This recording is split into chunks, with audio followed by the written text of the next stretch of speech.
નમસ્તે વિદ્યાર્થી મિત્રો, કેટલીક થિયરીઓ આપણે ભણ્યા અને એ જે થિયરીઓ છે એ થિયરીઓના આધારે એ સૂત્રોનો ઉપયોગ કરી અને આપણે આજે કેટલાક દાખલા ગણીએ અને એમાં આપણું ઉદાહરણ 5.1 પહેલું ઉદાહરણ એક ચુંબકીય સોય વાળી આકૃતિ છે પેજ નંબર 176 પર। એટલે કે આકૃતિમાં ચુંબકીય સોયની ચુંબકીય ચાર્જ માત્રા 6.7 × 10⁻² એમ્પિયર મીટર સ્ક્વેર અને જડત્વની ચાર્જ માત્રા I 7.5 × 10⁻6 કેજી મીટર સ્ક્વેર છે। તે 6.70 સેકન્ડમાં 10 દોલનો પૂરા કરે છે। ચુંબકીય ક્ષેત્રનું મૂલ્ય કેટલું? ખાસ યાદ રાખજો મિત્રો, અહીંયા રકમમાં આપણી જે ચુંબકીય સોય છે જેની ચુંબકીય ચાર્જ માત્રા 6.7 × 10⁻² એમ્પિયર મીટર સ્ક્વેર છે, એની જડત્વની ચાર્જ માત્રા 7.5 × 10⁻6 છે અને એ 6.70 સેકન્ડમાં કેટલા દોલન કરે છે કે 10 દોલન કરે છે। તો આપણે આપણું સૂત્ર આવું છે કે આવર્તકાળ t બરાબર, ખાસ ધ્યાન રાખજો, આવર્તકાળ t = 2π વર્ગમૂળમાં જડત્વની ચાર્જ માત્રા અને ભાગ્યા mv। આ સૂત્રમાં આપણને આ આપેલું છે, આ આપેલું છે, આ શોધવાનું છે અને આ આપ્યું નથી પણ આપણે મેળવી શકીએ આ બેનો ઉપયોગ કરી। એટલે પહેલા તો આવર્તકાળ t બરાબર શું થાય? આવર્તકાળ કેપિટલ T = સમય ભાગ્યા દોલનોની સંખ્યા, સમય 6.70 અથવા 6.7 ભાગ્યા 10 એટલે કે 0.67 સેકન્ડ। આટલી ગણતરીનો અડધો માર્ક્સ હોય છે બોર્ડની પરીક્ષામાં। હવે આવર્તકાળનું સૂત્ર આપણું આવું છે, આવર્તકાળ કેપિટલ T = 2π વર્ગમૂળમાં જડત્વની ચાર્જ માત્રા ભાગ્યા mv અને માટે બંને બાજુ વર્ગ કરતા t² = 2/4π² જડત્વની ચાર્જ માત્રા ભાગ્યા mv। આપણે આ b શોધવાનો છે જે વર્ગમૂળમાં છે, બંને બાજુ વર્ગ કર્યા, b ને આપણે આ બાજુ લાવીએ ડાબી બાજુ, તો b = શું થાય? 4π² જડત્વની ચાર્જ માત્રા છેદમાં t²b અને માટે કિંમત આપણે મૂકીએ તો અહીંયા b =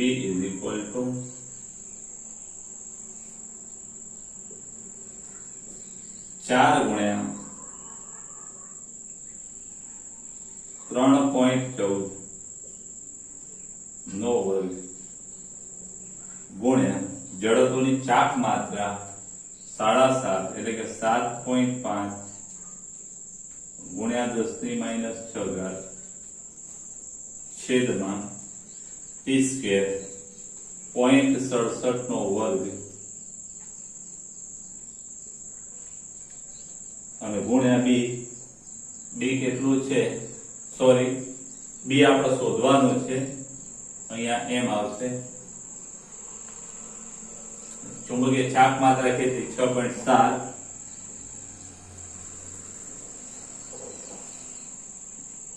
ખાસ ધ્યાન રાખજો, અહીંયા m આવશે, આ બે અહીં નોટિસ કરી, કિંમતો મૂકી ગણતરી કરીએ તો આપણો જવાબ આવશે 98.34 ગુણ્યા 10⁻6, આ -2 ઉપર જાય એટલે -6 અને એમાં 2 ઉમેરાય એટલે -4 થાય, -4 આટલા ટેસ્લા ખાસ યાદ રાખજો। 98 એટલે 100 ની નજીક જ કહેવાય, 98 પોઈન્ટ સમથિંગ એટલે 100 ગુણ્યા 10⁻4 એટલે 1 2 3 ને 4 એટલે 0.01 ટેસ્લા થાય।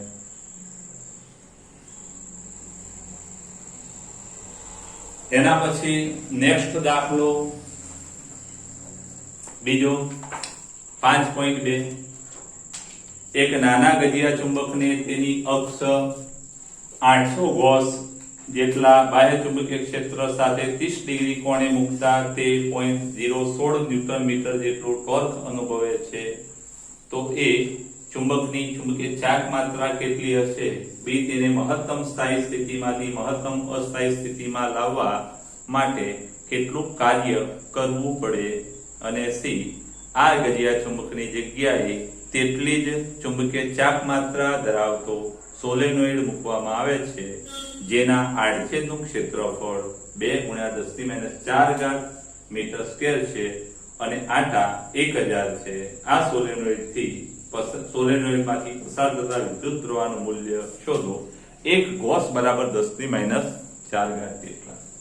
તો અહીંયા એક ગજિયો ચુંબક છે કે જેને B બરાબર 800 ગોસ એટલે 10⁻⁴ ટેસ્લા એટલે 800 × 10⁻⁴ ટેસ્લા 1 2 3 અને 4 એટલે 0.08 ટેસ્લા થશે. 1 2 3 અને એક બિંદુ બીજું મૂકવું પડશે -4 આટલા ટેસ્લા અને એને 30 ડિગ્રીના કોણે મૂકેલો છે અને એના પર લાગતું ટોર્ક 0.016 ન્યૂટન મીટર છે. તો એ એની ચુંબકીય ચાક માત્રા શોધો. તો ખાસ ધ્યાન રાખજો આપણા દાખલો અહીંયા ગણીએ તો પહેલા ચુંબકીય ચાક માત્રા બરાબર શું થશે? તો કે m પહેલા m કેટલી? તો આપણું સૂત્ર ટોર્ક બરાબર mb sin θ માટે ચુંબકીય ચાક માત્રા m τ ભાગ્યા b sin θ માટે m τ છેદમાં b અને sin 30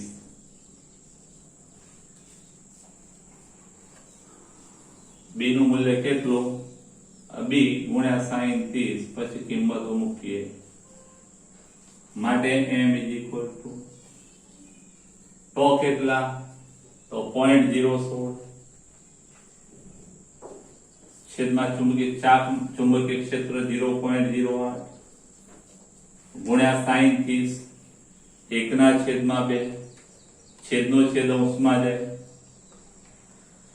માટે m = 16×32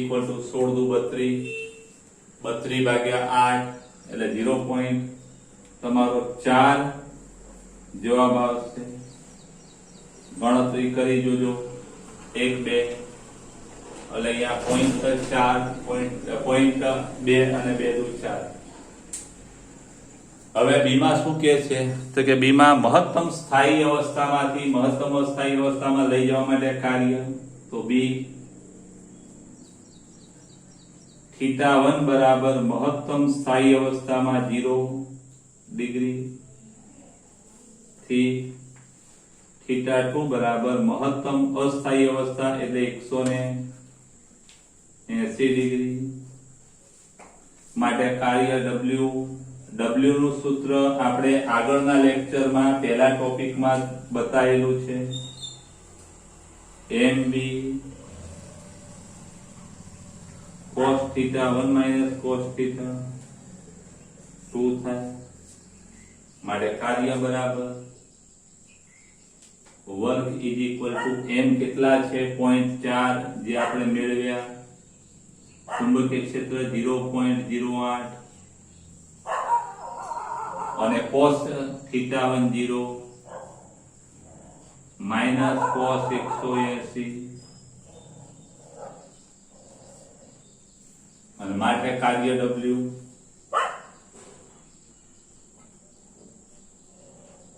is equal to 8 × 32 1 2 ને 3 1 2 ને 3 કૌંસમાં cos 0 1 cos 180 is equal to 0.32 minus plus એટલે 1 વત્તા 1 વત્તા 1 2 અને 32 દુ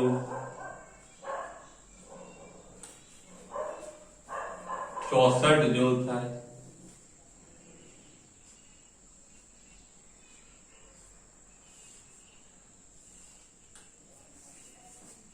કાર્યની વાત પછી એમાં ત્રીજું પૂછેલું છે કે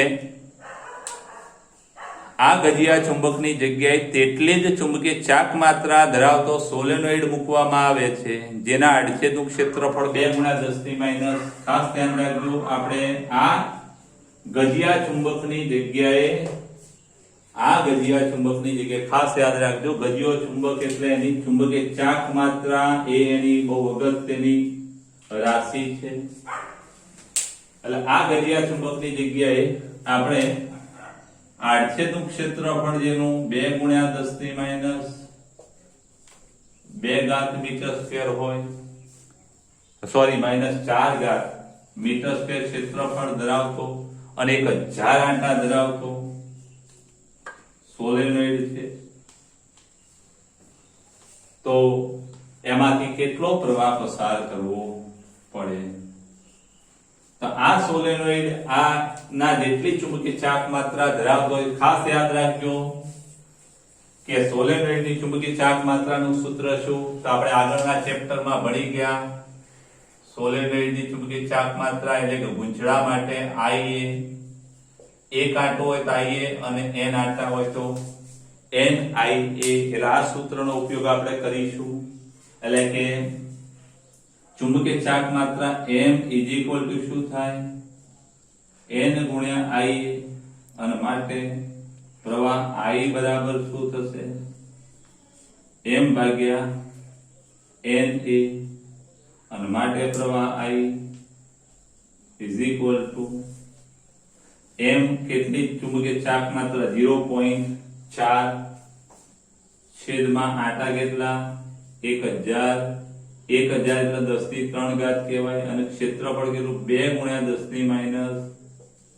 10⁻⁴, અને માટે I તમે ગણતરી કરશો, સાદુરૂપ આપશો એટલે 1000 એટલે 10⁻³ માંથી 4 એટલે -1 ઉપર જાય એટલે +1.4 × 10⁻⁴ એટલે 4/2, એટલે આપણે 2 એમ્પિયર પ્રવાહ પસાર કરીએ 1000 આંટા ધરાવતા સોલેનોઇડ માંથી કે જેનું ક્ષેત્રફળ આટલું છે, ત્યારે એની ચુંબકીય ચાક માત્રા આટલી મળે। એટલે આ ગજિયા ચુંબકની જગ્યાએ આ સોલેનોઇડ આપણો ચાલે। સ્ક્રીનશોટ લઈ લેજો। ઉદાહરણ 5.3 આપણે પછી લઈએ, વર્ણન વાળું છે માટે 5.4 તો 5 સેન્ટીમીટર લંબાઈના ગજિયા ચુંબકના મધ્ય બિંદુથી 50 સેન્ટીમીટર અંતરે વિષુવવૃત્તીય રેખા અને અક્ષીય ક્ષેત્રનું મૂલ્ય કેટલું હશે? ઉદાહરણ 5.2 ની જેમ જ ગજિયા ચુંબકની ચુંબકીય ચાક માત્રા 0.40 એમ્પિયર મીટર છે। ખાસ યાદ રાખજો કે લંબાઈ 50 સેન્ટીમીટર લંબાઈનો ગજિયો ચુંબક છે અને મધ્ય બિંદુ 5 સેન્ટીમીટર લંબાઈનો ગજિયો ચુંબક છે અને 50 સેન્ટીમીટર અંતરે, એટલે અંતર r બરાબર 50 સેન્ટીમીટર એટલે 0.5 મીટર થશે। સેન્ટીમીટર મીટરમાં ફેરવાય એટલે 100 વડે ભાગી નાખવાના। એમાં વિષુવવૃત્તીય અને અક્ષીય ક્ષેત્ર શોધવાનું છે। એની જે ચુંબકીય ચાક માત્રા છે આપણને આપેલી છે 0.40 એમ્પિયર મીટર સ્ક્વેર। વિષુવવૃત્તીય અને અક્ષીય ચુંબકીય ક્ષેત્ર આપણે શોધવાનું છે। તો વિષુવવૃત્ત અને અક્ષ માટે ખાસ યાદ રાખજો કે આ સપોઝ આપણો આ ગજિયો ચુંબક છે અને ગજિયા ચુંબકની આ અક્ષ કહેવાય, આપણો આ ગજિયો ચુંબક છે તો આ એની અક્ષ કહેવાય અને આ એની વિષુવ રેખા છે। તો અક્ષ પર જે ક્ષેત્ર છે એમાં બગડો આવે અને વિષુવ રેખા પર બગડો ના આવે। એટલે આ અક્ષ પર ચુંબકીય ક્ષેત્રનું સૂત્ર આવું થાય કે μ0/4π 2m/r², અને આ વિષુવ રેખા પર r અંતરે ચુંબકીય ક્ષેત્ર શોધવું છે આપણે, તો એનું સૂત્ર શું થાય? તો કે B = μ0/4π બગડો ના આવે. ખાસ યાદ રાખ, સોરી 3 ઘાત. એટલે આ એક વસ્તુ ખાસ યાદ રાખજો, અક્ષ પર બગડા વાળું સૂત્ર, વિષુવત રેખા પર બગડા વગરનું. અને આ એનો n હોય અને આ એનો s હોય તો અહીંયા ક્ષેત્ર આ દિશામાં હોય, ચુંબકીય ડાયપોલ મોમેન્ટની દિશામાં. અહીંયા પણ ચુંબકીય ડાયપોલ મોમેન્ટ s માં દાખલ થતું હોય અને આ વિષુવત રેખા પર અહીંથી ક્ષેત્ર રેખાઓ આમ આવતી હોય. એટલે ખાસ યાદ રાખજો કે વિષુવત રેખા પર ચુંબકીય ક્ષેત્રની જે દિશા છે એ કઈ દિશા થશે? તો કે અક્ષ, ચુંબકીય ડાયપોલની અક્ષની દિશામાં જ હોય પણ એની વિરુદ્ધ દિશામાં હોય. એટલે અક્ષ પર m અને b એક જ દિશામાં હોય, જ્યારે વિષુવત રેખા પર વિરુદ્ધ દિશામાં હોય. આની આપણે ક્ષેત્ર રેખાઓ લઈએ તો આમ આવશે, એટલે અહીંયા આ દિશામાં આવશે. એટલે અક્ષ પર m અને b એક જ દિશામાં હોય અને વિષુવત રેખા પર પ્રતિ સમાંતર હોય. આ એક વસ્તુ જરા ખાસ યાદ રાખજો. આપણે તો પહેલા વિષુવત રેખા પર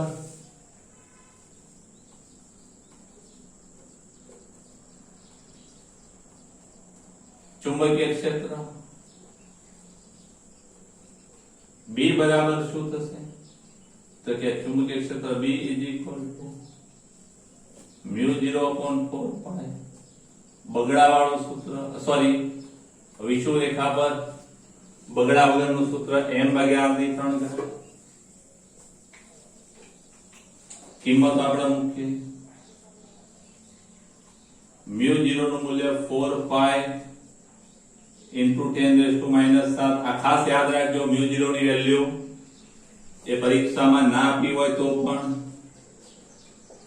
m કેટલા 0.4 છેદમાં r 0.5 નો 3 ઘાત. ખાસ યાદ રાખજો, સોલેનોઇડની લંબાઈ આપણને આપેલી છે 5 સેન્ટીમીટર. એટલે આ r ના લેતા સોલેનોઇડ આટલો લાંબો છે અને આપણે આટલા અંતરે ક્ષેત્ર શોધવાનું. આ 4π ઉડી જાય અને માટે ચુંબકીય ક્ષેત્ર B = 10⁻⁷ ગુણ્યા 0.4 ભાગ્યા 0.5 ની 3 ઘાત. 0.5 ની 3 ઘાત એટલે 0.5 0.125 થશે. એટલે 0.4 ભાગ્યા 0.125 એટલે આપણો જવાબ આવશે પૂરા 32 આવશે. એટલે B = 3.2 ગુણ્યા 10⁻⁶ ઘાત ટેસ્લા થાય. અહીંયા 7 ઘાત આવ્યો. 1 મિનિટ, જરા અહીંયા 0.4 ભાગ્યા ભાગાકાર થતા 3.2 આવશે. સોરી, આ 3.2 એટલે 3.2 ગુણ્યા 10⁻⁷ ઘાત ટેસ્લા. ખાસ યાદ રાખજો, આ ભૂલ ના થાય. આ 0.4 ભાગ્યા 0.5 ની 3 ઘાત 0.125 થશે. પછી બીજું અક્ષ પર ક્ષેત્ર. તો અક્ષ પર ચુંબકીય ક્ષેત્ર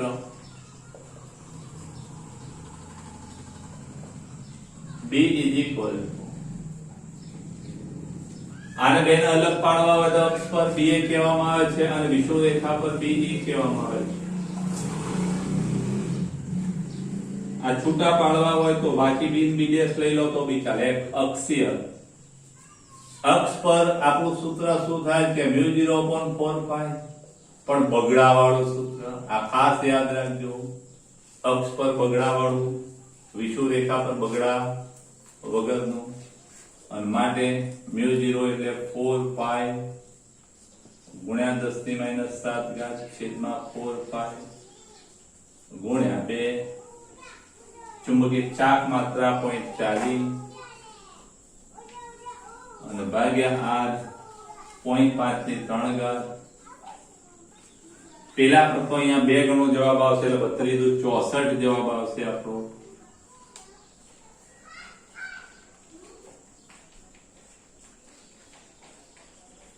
અક્ષીય ચુંબકીય ક્ષેત્ર. ખાસ આ દાખલો તમે સ્ક્રીનશોટ લઈ અને ઉતારી દેજો. આ આકૃતિ તમારે જરૂરી નથી એટલે દોરતા નહીં, સ્ક્રીનશોટ લઈ ઉતારી દેજો. ઉદાહરણ 5.5 એમાં રકમ આવી છે કે ઓ બિંદુએ મૂકેલી એક નાની ચુંબકીય સોય P દર્શાવી છે. આ એક નાની ચુંબકીય સોય છે, એ P દર્શાવેલી છે. તીરની નિશાની તેની ચુંબકીય ચાક માત્રાની દિશામાં છે. આ ચુંબકીય ચાક માત્રા એ તીરની દિશા, નાની ચુંબકીય ચાક માત્રા આ દિશામાં છે. એટલે I ની અક્ષ છે, I ની વિષુવવૃત્ત રેખા. હવે તેના જેવી જ બીજી ચુંબકીય સોય Q ના જુદા જુદા સ્થાન દર્શાવે છે. એ કઈ શરતનામાં આ તંત્ર સંતુલનમાં છે? બી કઈ શરતનામાં તંત્ર એક સ્થાયી અને બે અસ્થાયી સંતુલનમાં છે? અને ત્રીજું સી દર્શાવેલી બધી જ ગોઠવણીમાં લઘુત્તમ સ્થિતિ ઊર્જાને અનુરૂપ કઈ ગોઠવણી છે? એટલે પહેલું કઈ શરતનામાં તંત્ર સંતુલનમાં નથી. એટલે પહેલા તો આપણે અક્ષ અને વિષુવવૃત્ત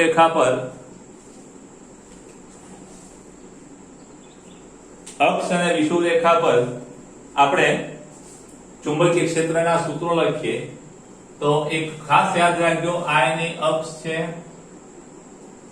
આ જે છે એની અક્ષ છે, આપણે લાલ કલરથી બતાવીએ. આ P ની અક્ષ આ છે અને આ જે છે એ વિષુવવૃત્ત રેખા છે.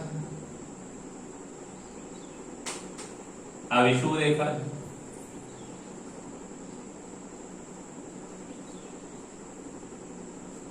આ ચુંબકીય સોય છે, આ એની અક્ષ અને એની વિષુવવૃત્ત રેખા. એટલે P ની અક્ષ અને વિષુવવૃત્ત રેખા.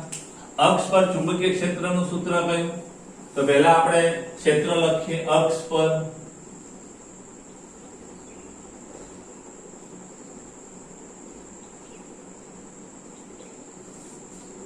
ચુંબકીય ક્ષેત્ર B is equal to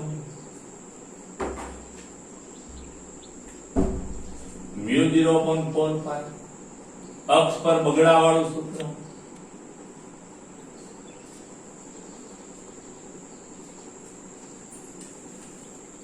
અને વિષુવવૃત્ત રેખા પર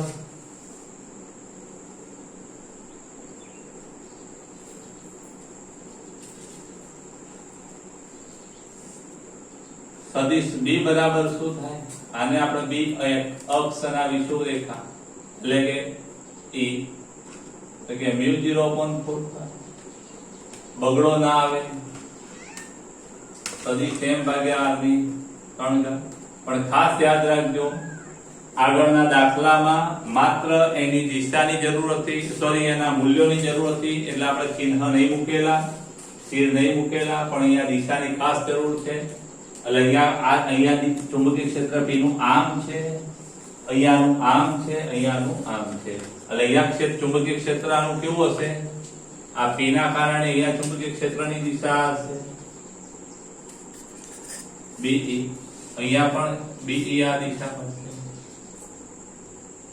અહીંયા BE આ દિશા, B અક્ષ આવું આ દિશામાં હશે, અહીંયા પણ B અક્ષ આ દિશામાં, આ પણ B અક્ષ આ દિશામાં, અહીંયા વિષુવવૃત્ત રેખા, અહીંયા B આ દિશામાં, અહીંયા પણ B આ દિશામાં.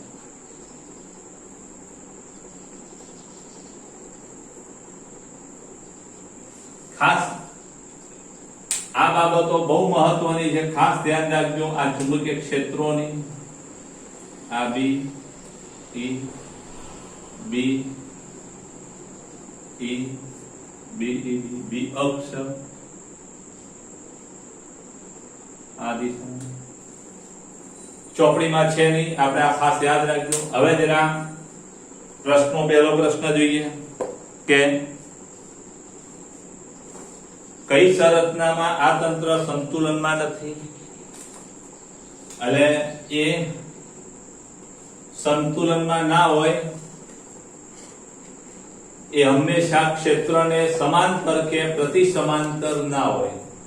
તો ખાસ ધ્યાન રાખજો, પી નું ક્ષેત્ર આમ છે અને એને પ્રતિ સમાંતર છે એટલે સમતુલન કહેવાય. બી ની દિશા આ છે, ક્યુ ની દિશા પણ આ છે એટલે આ પણ સંતુલનમાં કહેવાય. ચુંબકીય ક્ષેત્રની દિશા આ છે, આની ડાયપોલ મોમેન્ટ આ છે એટલે આ પણ સંતુલન કહેવાય. આ પણ સંતુલન કહેવાય. પણ અહીંયા Q1 ની દિશા આ છે, ચુંબકીય ક્ષેત્ર આ છે એટલે આ સમાંતર કે પ્રતિ સમાંતર નથી. અહીંયા પણ ચુંબકીય ક્ષેત્ર અને ડાયપોલ મોમેન્ટ, એ ચુંબકીય ક્ષેત્ર અને ડાયપોલ મોમેન્ટ સમાંતર કે પ્રતિ સમાંતર નથી.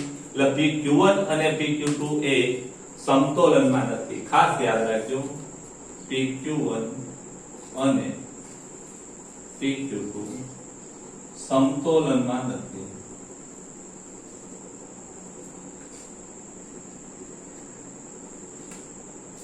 પછી બી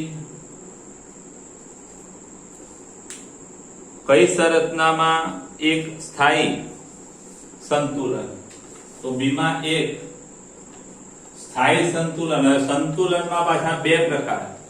આ તો સંતુલનમાં નથી એટલે 1, 2, 3 અને 4 સ્થિતિઓ એવી છે કે જે સંતુલનમાં છે.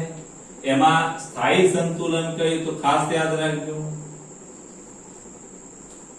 સ્થાયી સંતુલન અને બી બે અસ્થાયી સંતુલન. અસ્થાયી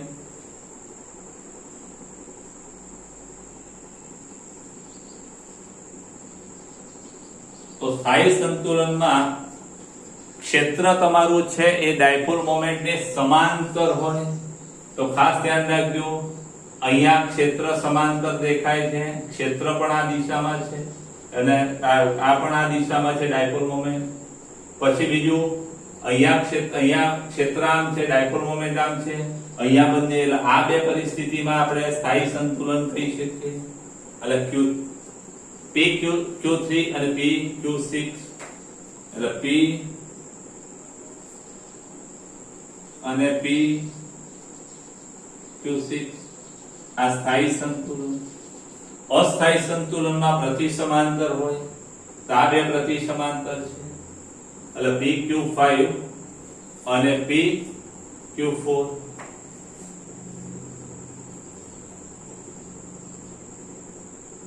અને PQ5 આ બે અસ્થાયી સંતુલન.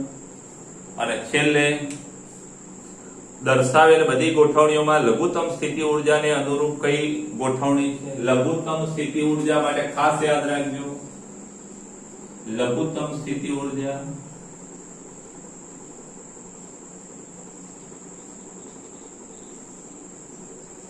તો સ્થિતિ ઊર્જાનું સૂત્ર આપણું આવું છે, -P ડોટ E એટલે કે -PE cos theta એટલે કે B આવશે. ચુંબકીય ક્ષેત્ર વધુ ક્યાં મળવાનું? તો આ બગડા વાળું ક્યાં હોય? અક્ષ પર. એટલે બી મોટો ક્યાં મળે? અક્ષ પર. એટલે અહીંયા સ્થિતિ ઊર્જાનું મૂલ્ય મહત્તમ મળે, મહત્તમ. પછી બીજું કે જો થીટા 0 હોય, થીટા અહીંયા 0 દેખાય ક્ષેત્રની દિશામાં, જો થીટા 0 હોય તો cos 0 1 થાય એટલે -PB એટલે અહીંયા મહત્તમ ઋણ થાય અને મહત્તમ ઋણ એટલે લઘુત્તમ. એટલે PQ6 ખાસ યાદ રાખજો, કઈ PQ6 તો કઈ સ્થિતિ? લઘુત્તમ સ્થિતિ ઊર્જા વાળી સ્થિતિ. તો આ માટે ની સ્થિતિ PQ6 છે. ખાસ યાદ રાખજો, વર્ણન વાળો દાખલો છે પણ આમાં ખાસ તમારે એક વસ્તુ યાદ રાખવાની, આ ચુંબકીય ક્ષેત્રના સૂત્રો, એની દિશાઓ, આટલી બધી જ વસ્તુ ક્લિયર હોવી જોઈએ. અને પછી આ જો સમાંતર કે પ્રતિ સમાંતર ક્ષેત્ર સાથે ડાયપોલ મોમેન્ટ સમાંતર કે પ્રતિ સમાંતર ના હોય તો અસ્થાયી સ્થિતિ, સમાંતર હોય તો સ્થાયી સંતુલન અને પ્રતિ સમાંતર હોય તો અસ્થાયી સંતુલન. સ્ક્રીનશોટ લઈ લેજો.